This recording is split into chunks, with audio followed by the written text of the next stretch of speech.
মিষ্টি করে প্রেম ঝরে দু চোখ ভরে। হ্যালো গাইস, কেমন আছেন? আশা করি ভালো আছেন।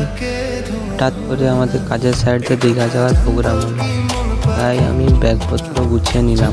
আমাদের কাজের সাইড থেকে বাস বুকিং হয়েছিল, তাই বাস ধরতে আমরা রোড সাইডে গেলাম।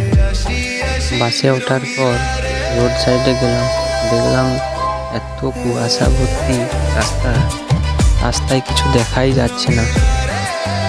আমরা দীঘা পৌঁছালাম প্রায় ভোর 3টের দিকে।